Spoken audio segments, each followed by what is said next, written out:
because Social Security is funded with money deducted from paychecks of workers, high unemployment means fewer workers are contributing to the program's coffers. And more than 22 million people were out of work in April of 2020, and the national unemployment rate remained high until COVID-19 vaccines became widely available. Are you ready for a successful retirement? We're addressing the topics facing today's retirees. Welcome to Retire with Ryan. Now here's your host, Ryan Morrissey.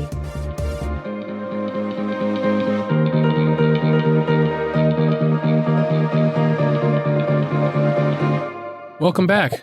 This week, we're going to focus on the annual Social Security Trustees report. You may have seen a news headline that this report came out, and this report comes out once a year, issued by the Social Security Trustees, and it helps give guidance on the future of Social Security. So I thought it would be good to focus on this. We'll talk about what's in the report, how it could impact you, and what you maybe should be doing about it. So within this report, and I'll put a link in the show notes to the report. It's about 270 pages. If you want to check out the report, you don't have to read all of it, but you can read the summary, and there's a number of things in there that I want to cover. I'm also going to focus on an article that ran in AARP shortly after this report came out. You can find a number of these articles, but I'll just focus on this one. And what this article goes on to say is that widespread unemployment last year due to COVID-19 pandemic is a reason why the trust funds that help pay Social Security retirement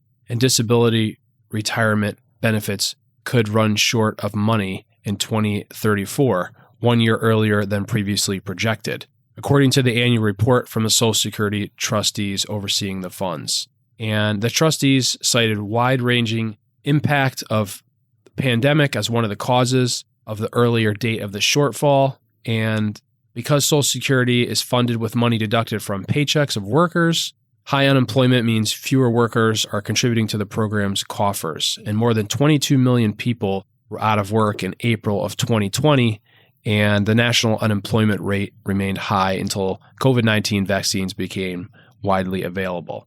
So all of this has really contributed to the trust fund now having a shortfall that would occur sooner than originally anticipated. When I started focusing on this a number of years ago, I believe it was 2040, and every year or so, this projected deficit keeps shortening. So if we go by 2034, in my mind, that sounds like a long time from now, but that's in 13 years.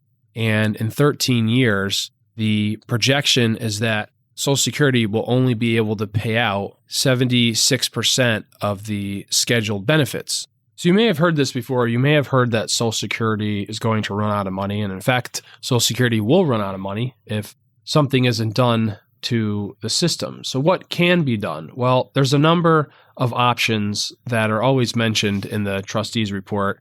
And some of those options are, and there's actually bills that have been put forth through Congress, though they've never been signed into law. And one is raising the payroll tax. So currently, if you work for someone, you pay 6.2% of every dollar that you earn into Social Security, and your employer also pays 6.2% of every dollar that you earn into Social Security. If you're self-employed, you pay both parts of this. However, there's a cap. You only pay Social Security tax up to $142,800 for 2021. That number is slightly adjusted every year for inflation. So that cap could be raised. The cap could be eliminated.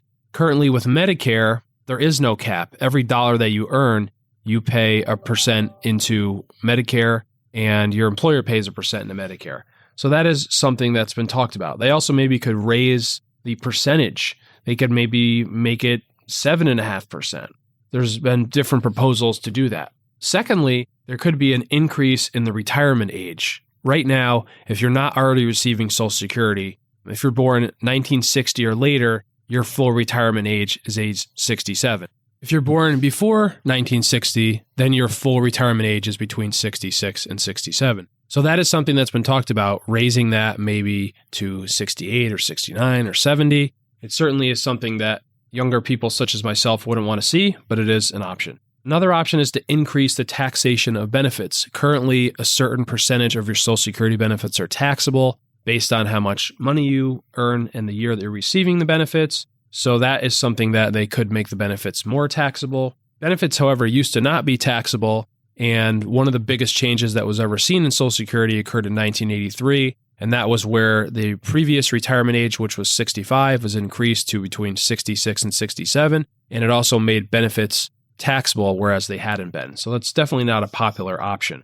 Benefits could be reduced for everyone, right? If everyone's benefits were reduced, then unfortunately there'd be a reduction, but then the system would be solvent for many years to come. There could also be a change in the benefit formula that could be tweaked to maybe lower future benefits.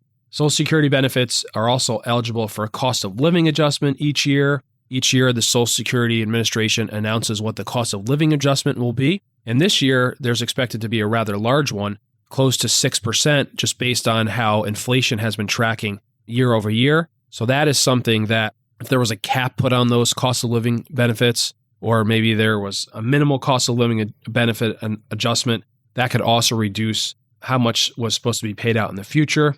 There's also talk of changing auxiliary benefits, which means benefits that you're eligible for. If you're married to someone who's collecting benefits, you could be eligible for a spousal benefit. There could be a change to that. And there could also be a change to benefits when someone has minor children in collecting Social Security, or there could be a change to someone who's widowed and how benefits work for widows and also children of the deceased.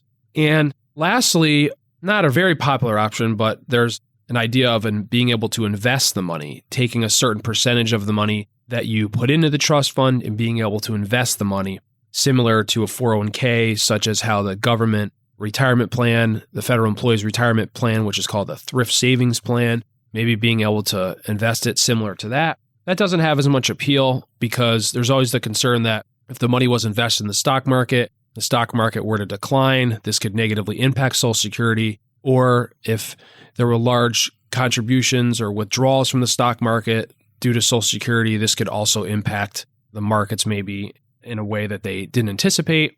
So these are the options that are out there and how to change it. And hopefully Congress will get its act together, because I could imagine that as we go forward, as this podcast continues, I'm going to try to cover this each year, and most likely this time frame will continue to narrow down. And at some point, the current Congress will have to make a decision and have to act to make sure that this system is solvent for at least a long time to come. The last change was made in 1983, and we're almost 40 years since that change, and that has worked pretty well. And sometimes people are concerned that we don't have enough people paying into the system. I don't think that's the case, because if you look at the current generation that's collecting, that would be most of the baby boomers. There's 71 million baby boomers. And then the next generation, Generation X, which is people born between 1965 and 1980, there's 65 million. And then the millennial generation, born between 1981 and 1996, there's 72 million. So I think that with the younger generations, enough of them paying in, the system should be solvent for a long time. It's just that some tweaks need to be made with how the calculations are being done and what's going into the system. Now, I currently have released 5 episodes on Social Security, and if you haven't listened to those episodes, I definitely suggest you go back and listen to them about understanding more about how Social Security works and how your situation could impact when you should collect. But one of the general things that I talk about is that the longer that you wait to collect your Social Security benefit, the higher amount that you can receive. So you might have thought, well, maybe I should collect my Social Security as soon as possible. And maybe you're even thinking that more so based on this report that the system is running out of money.